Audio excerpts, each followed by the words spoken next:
Most of these trees you see on this hillside, most of these trees are all poplars.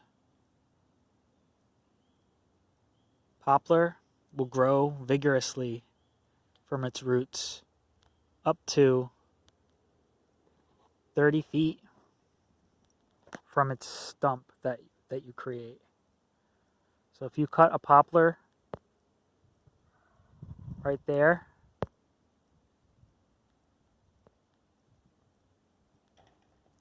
it'll cause all this shooting. Now I selected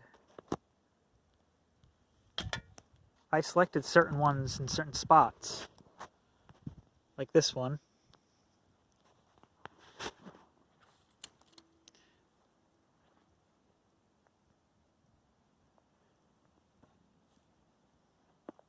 And this one way over here. Mind you, this is 1 year's of growth. 1 year's worth of growth.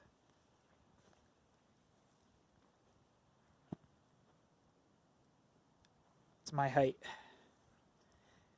And then this specimen here is really brilliant. Right here in a crook of the wall. We'll see if that works out. Much taller than me. And then another one, almost perfectly symmetrically positioned on the other side of the wall, and another little spot. I'd say this one is about 8 feet. That's all first year growth. There's no seam. This is first year growth. Poplar. It's probably an inch thick, 4 centimeters, 3 to 4 centimeters thick at the root base, and it goes up about 8 feet.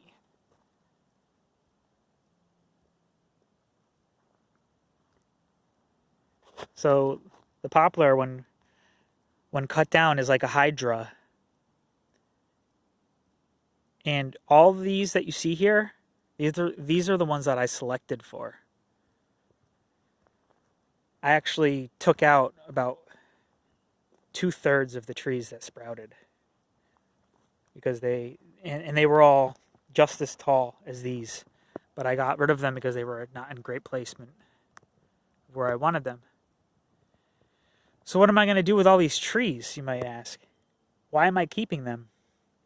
Well, this is a very big slope, and I would rather it not be a slope. But for now, it's a slope still. I'm eventually going to terrace. As you can see, I've terraced a lot. But for now, I'm going to use this as a poplar orchard, where I'm going to essentially let these get about 10 to 15 feet high, and then I'm going to cut the tops off and cut them back down to about 8 feet high. And I'm going to keep that 8-foot prune every year, cutting any growth that comes off the pollard. Because if you cut a tree off the top, that's called pollarding. If you cut a tree at the base, that's called coppicing. But every time I cut this tree here, it'll or 8 feet higher, it'll flush out at the top more branches, hundreds of branches, like not hundreds, tens of branches. So sometimes 20, 30 branches will come out of the top of the tree each time you do that. And so you can pollard every year or every other year, and depending on how often you pollard, will depend on how thick the branches are. So if you only need like very thin sticks, you can cut them the first year. If you want slightly bigger sticks, you cut them every 2 years, and so on and so forth. And then you just keep that pollard so to prevent the tree from going really high, because if the tree goes really high, then my solar panels stop working. So that's the idea behind the pollard. And yeah, and then eventually I might want to reclaim this area altogether for growing vegetables, and I might want to remove this little forest, and I can do that at that time. But until then, I'm going to make this land productive, because right now it's a monoculture. It's grass, and it doesn't have any life in it. It's like literally impossible to dig up. The soil's compacted, not good. But it'll go the way of my rest of my land, like over here.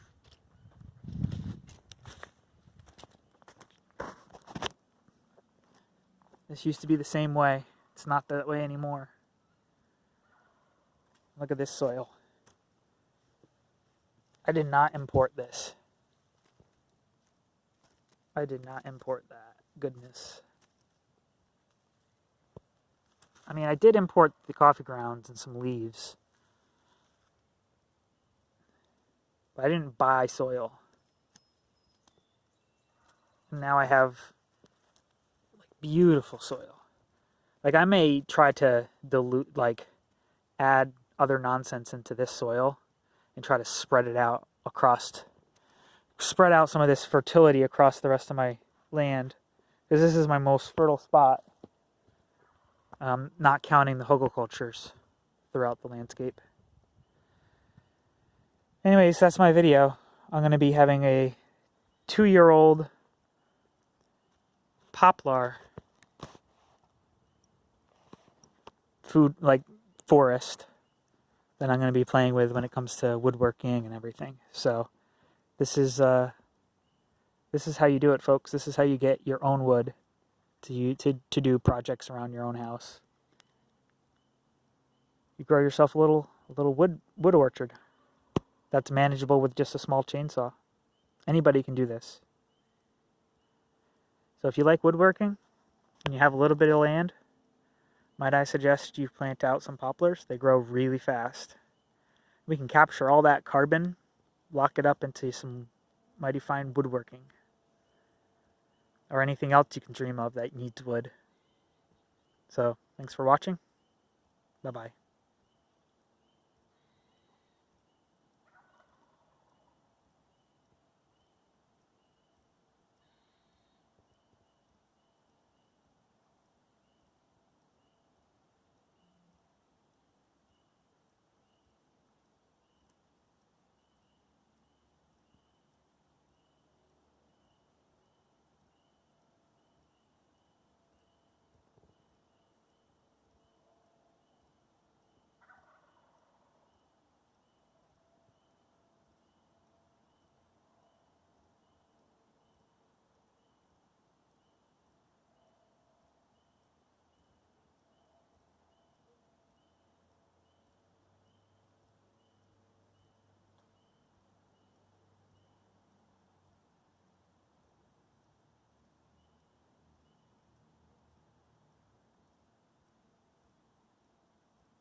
Thanks for watching.